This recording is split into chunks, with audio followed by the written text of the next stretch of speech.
Well, welcome everybody Welcome. to our Q&A on August 7th. We are so glad that y'all joined us Yes, here. welcome. And so get ready, and to learn how to not let your dream be stolen. So I will let you start. I am going to start off, and because I want to stay on topic, I want to just read something real quick. And this is from government information. If you take 100 people at the start of their working careers and follow them for the next 40 years until they reach retirement age, here's what you'll find. Only one will be wealthy, four will be financially secure, five will continue working, not because they want to, because they have to. 36 will be dead, and 54 will be broke and dependent on friends, family, relatives, and the government to take care of them. And I said that for a reason, because my topic today is believe in yourself. You must have value or see value in yourself to add value to yourself. And I'm going to repeat that. You must see value in yourself to add value to yourself. Now, why do I say that?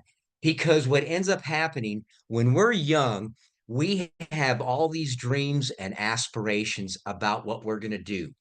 And then as we get into the workforce and we get into the marketplace, what ends up happening is we hear you can't do that. Oh, I heard someone that tried that and they failed miserably. Or, you know what? You don't want to do that. You just want to stay here and do your job. And, hopefully, if you can stay here the entire time, you'll have a retirement and then you'll be able to, you know, do what you want to do.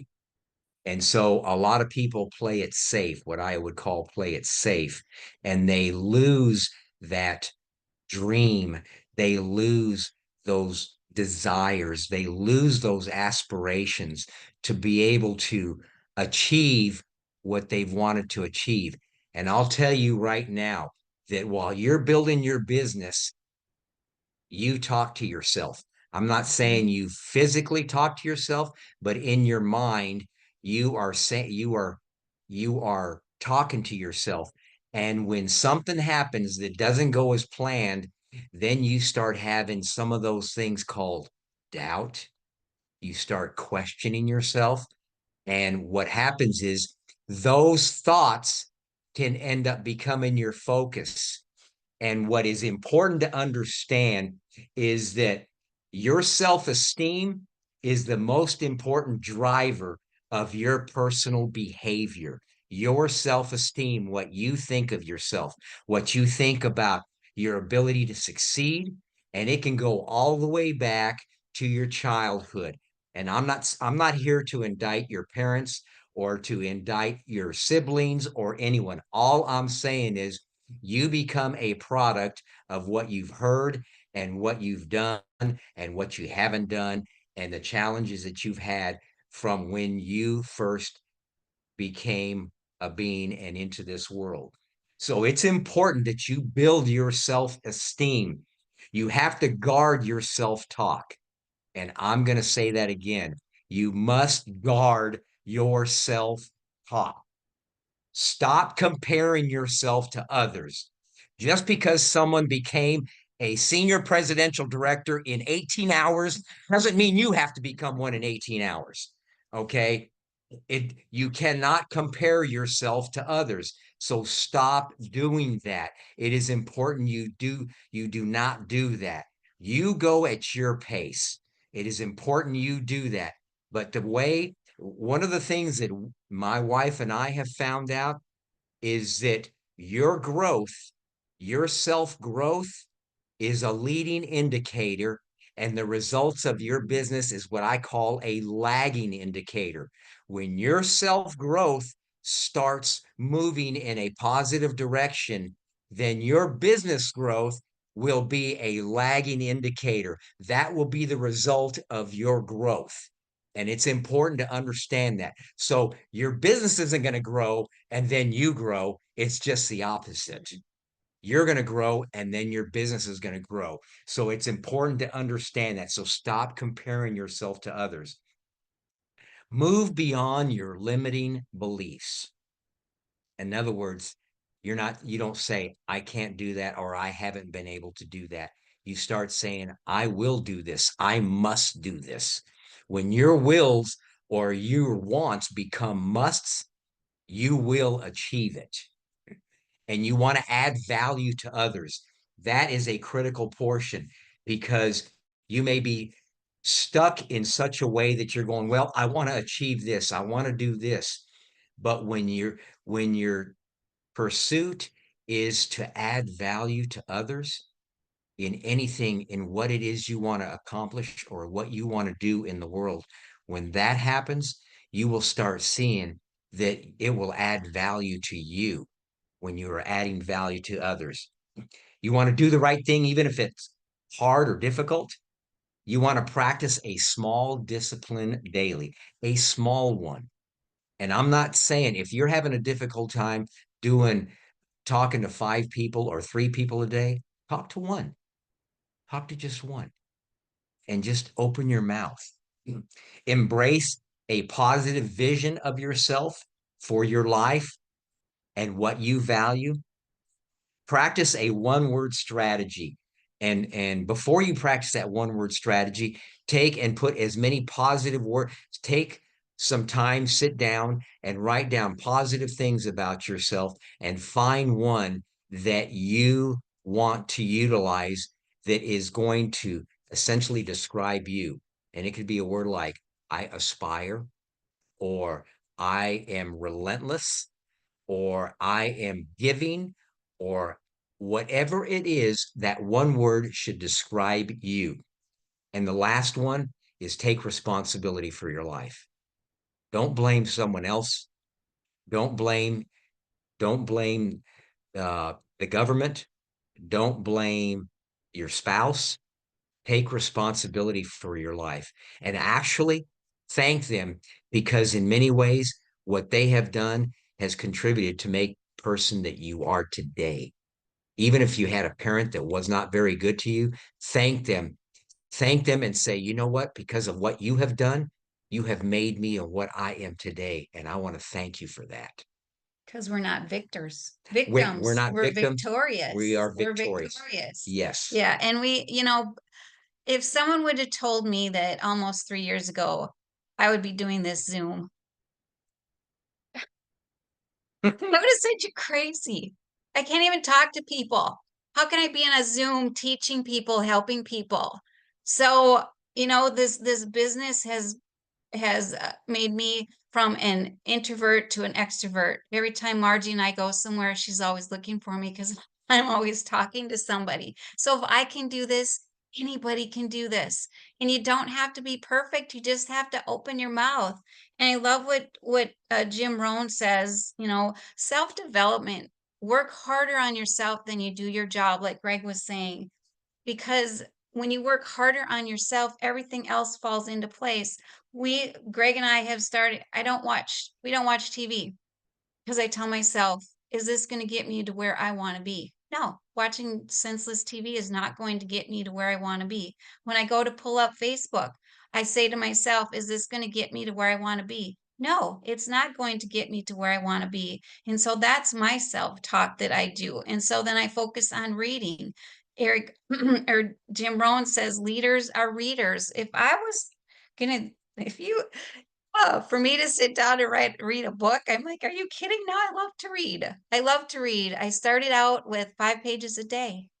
If that's too many, just do 1 page a day. Just small steps turn into big habits. And like I said, Jim Rohn says, work harder on yourself than you do your job. And it may not be perfect. Just keep showing up.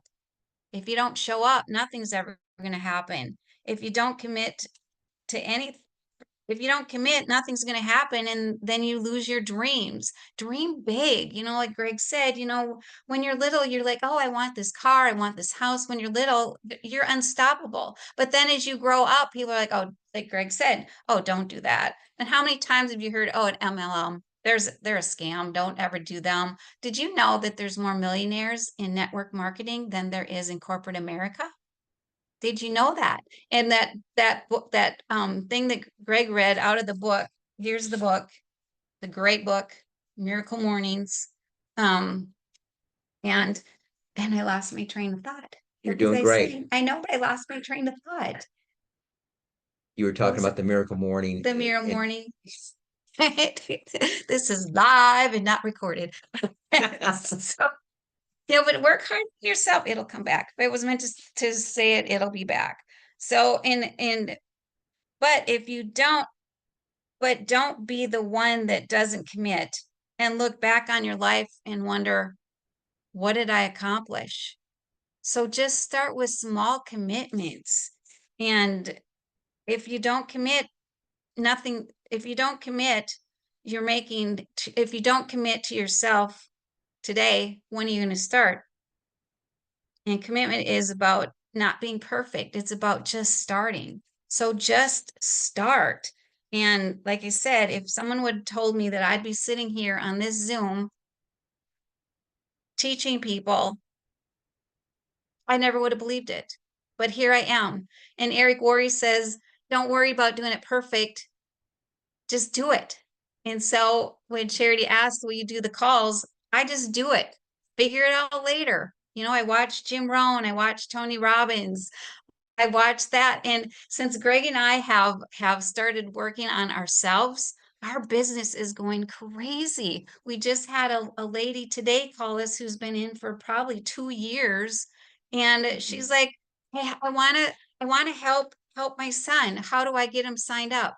So they work on yourself and everything falls into place. And so that we're excited. Our team's exploding. We've made a commitment to our team. Make a commitment. We have committed to our team. We have committed to the people that we signed up. We help our team.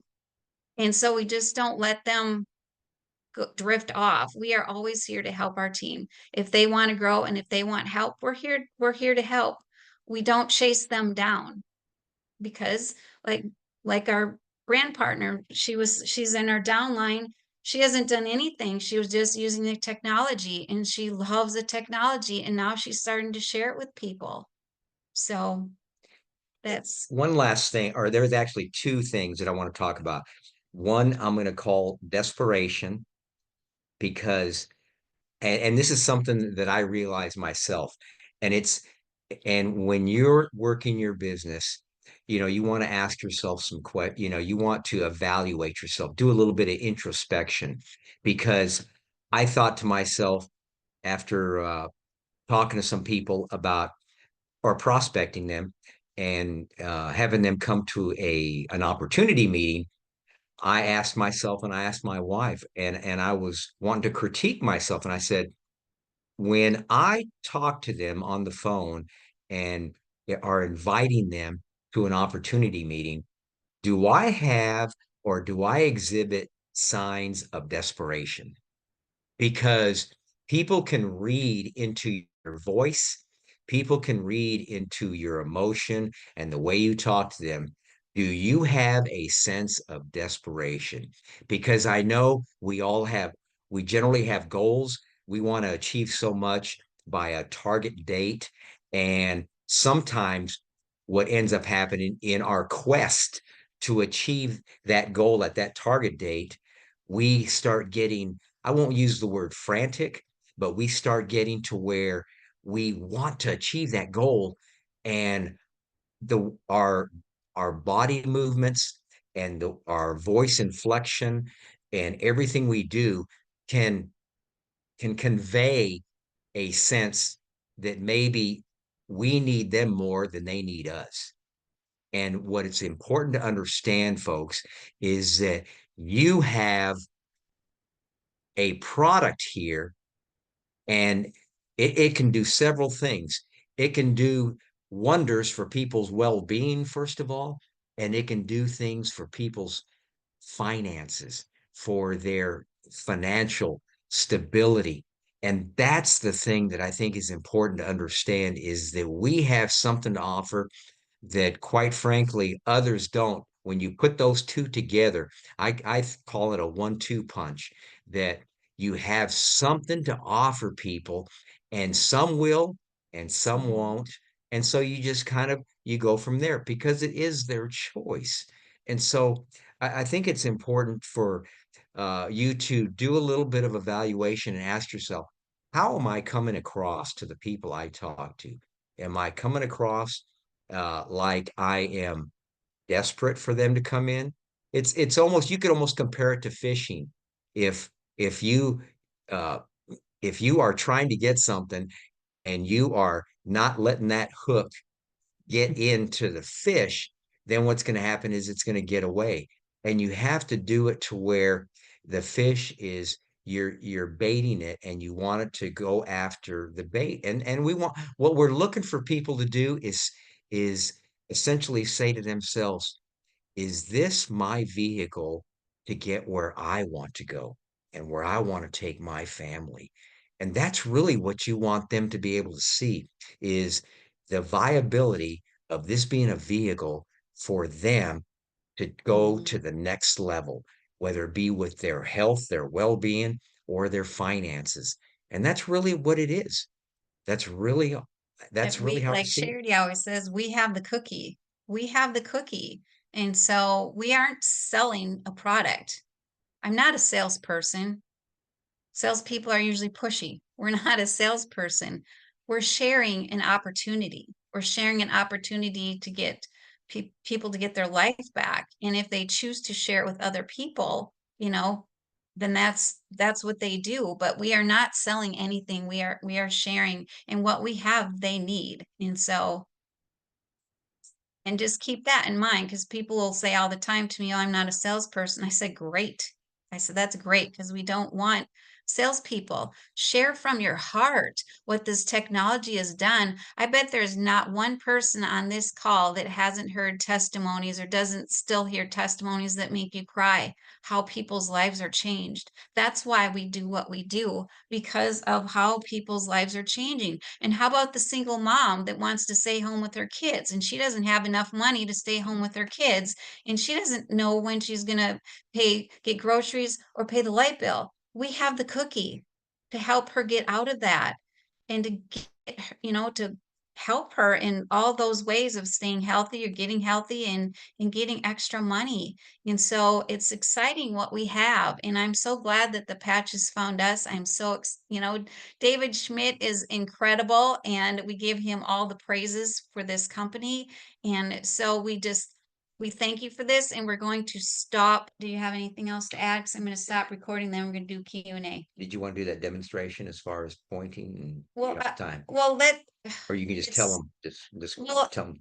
I don't know. This is how powerful your mind is. So if y'all can stand up, and if you can see me, stand up. This is how powerful your mind is. I want everybody to put your finger out like this. Stand up if you can stand up. Put your finger out like this. Showing you how powerful your mind is. Turn all the way back as far as you can go, and then stop. Okay, put your arm down. Close your eyes. Don't lift your arm. Don't lift your arm. Close your eyes and visualize yourself lifting your arm.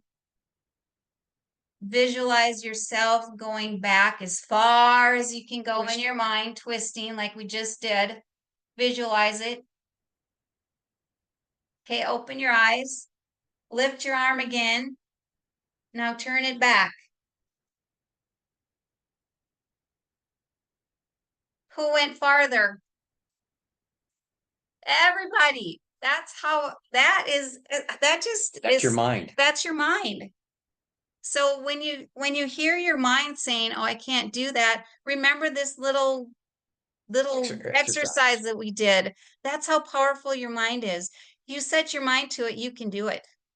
You can do it, but you have to set your mind to it. And so with that, we're going to stop recording. And if that didn't, if try that after the call, and just try that